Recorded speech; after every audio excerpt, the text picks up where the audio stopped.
So here we are, Mega Man The Wily Wars for Sega Mega Drive. Initially released in 1994, this was a cartridge release exclusive to the Japanese and European markets, while North American players could only play the game through the short-lived Sega Channel Service gimmick thing that was a thing for some reason back in the 90s. As such, for the longest time possible, the only means of playing this outside of imports was through emulation, which is how I first played this game back in the late 90s. But that wasn't without its issues, the most notable being a glitch that prevented the game from saving, and thus emulator enthusiasts would be locked out of the game's exclusive content until a patch came along several years later. Now, the game did get included in one of those AtGames developed Sega Genesis portable player devices, which was nice to see that game get released in an official format so that more people can play it. But on the other hand, it was a Sega Genesis portable device from AtGames, a brand name that doesn't exactly scream quality when it comes to its clone systems. Nowadays, you could get reproduction carts of the game for your Sega Genesis system, and that's what we're playing this on today because while it might not be an official release, it is better than nothing. Not to mention it's relatively inexpensive, and is also not a designated fire hazard like those I Am 8-bit things, which were asking for $100 for a reproduction cart of a game that you could probably get in the open market for way the fuck cheaper, but I digress.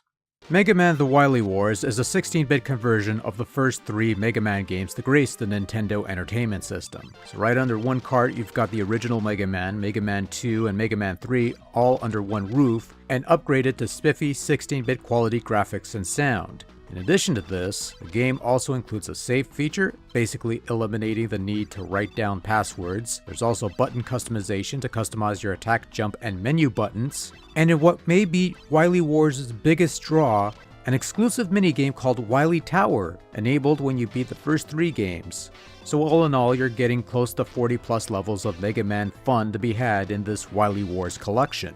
When you start the game, you get to pick from one of 3 save slots. From there, you pick your game to start playing, either 1, 2, or 3, and then you play the game as you would any other Mega Man game. And for those of you who need a primer on Mega Man, you pick a stage, either 6 stages in the first game, 8 stages in the later 2 games, you fight robots, you eventually reach the boss, you kill the boss, you steal its power, and you move on to another stage, and you do the whole thing over until, the game's over. When you beat the game, you can jump right into another game, and once you've beaten the 3 main games, you'll be able to challenge the exclusive Wily Tower minigame. Basically a collection of 7 new levels, with the draw being that you could customize your arsenal of 8 weapons and 3 accessories from the entire pool of master weapons and tools from the 3 Mega Man games that you just beaten.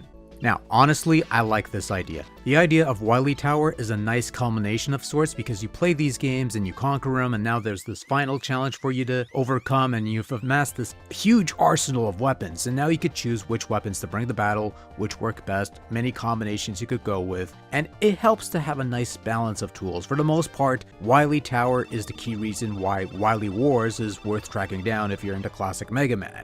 That having been said, the best way I could describe Mega Man The Wily Wars is that it's pretty much the Mega Drive equivalent of Super Mario All-Stars, a Super Nintendo compilation of the 4 main 8-bit Super Mario Bros. Games that were given a drastic overhauls in terms of presentation. And while it might play similar to the source material, it didn't quite have the same feel, whether it's due to physics, behavior, or some other aspect. You had an end product that was still very good and played similarly to what it was based on, but it wasn't quite the same thing. In that sense, Wily Wars is the same way. When you start the game up on the surface, it seems like the same game you've played on the NES. The level layouts are the same, the gameplay is more or less as expected, there's nothing completely out of the ordinary or out of place. It's Mega Man on Sega, and it's great.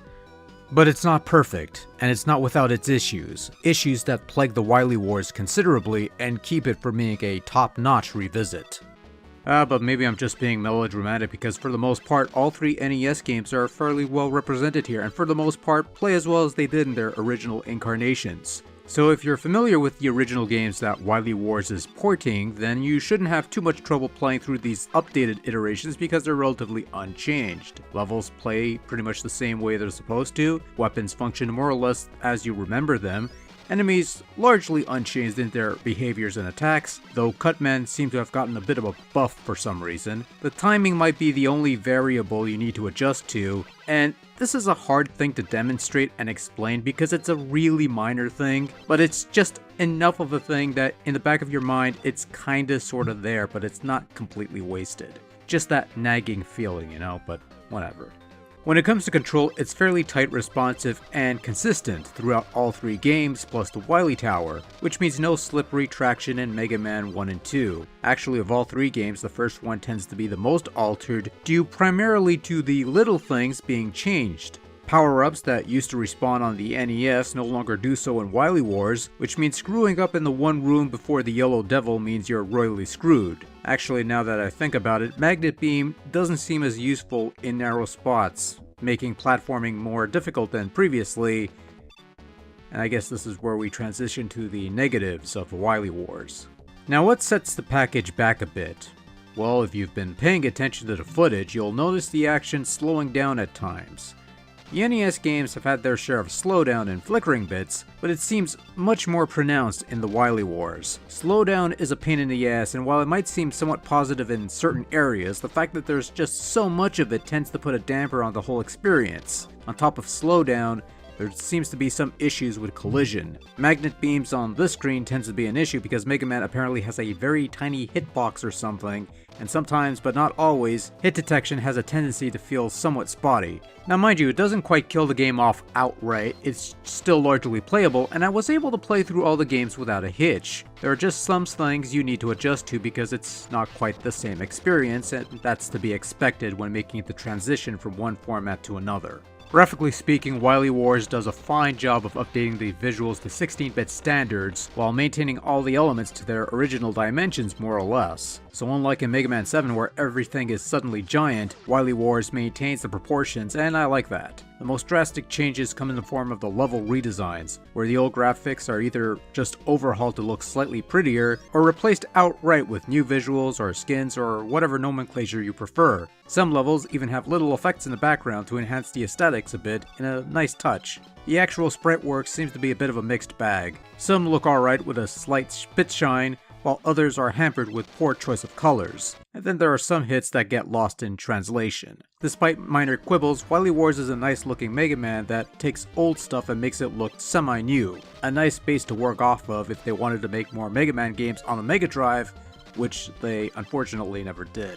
When it comes to the overall sound of Wily Wars, your mileage is definitely going to vary, but for the most part the sounds made the transition to Genesis Blast processing sound quality just fine. The tunes naturally get a bit more of a boost with some extra instruments, and they don't stray too far from what came before, and then you have the new tunes in the Wily Tower minigame that is top-notch quality audible entertainment. Again, your mileage may vary, and all things considered, there are some remixes that I like, and some that I didn't care for, but on a whole, nothing in the music can be best described as horribly maimed. Unfortunately, the same cannot be said for the sound effects, which just generally sound weak. Some high spots, yes, but mostly not great. Oh well. Overall, Mega Man The Wily Wars is a fine conversion of the first 3 NES games in the series onto the Sega Genesis Mega Drive thing. Albeit one with a few hiccups and changes that keep it from being the most ideal revisit. For Sega fans of the time, it was a nice sampler of what Nintendo players were getting for a few years at that point, while rewarding their patience with a few exclusive levels where they can mix and match weapon sets to try and experiment with everything. For anyone who has never played a Mega Man game, Wily Wars would not be the best place to start, as its flaws keep it from making a good first impression. In that regard, I'd suggest any of the Anniversary and Legacy collections, the complete works, even the NES originals to get your start. For the longtime fans who have never tried this one for whatever reason, I'd say it's worth a shot. It's a nice take on old material, and there's some new stuff in there to sweeten the deal.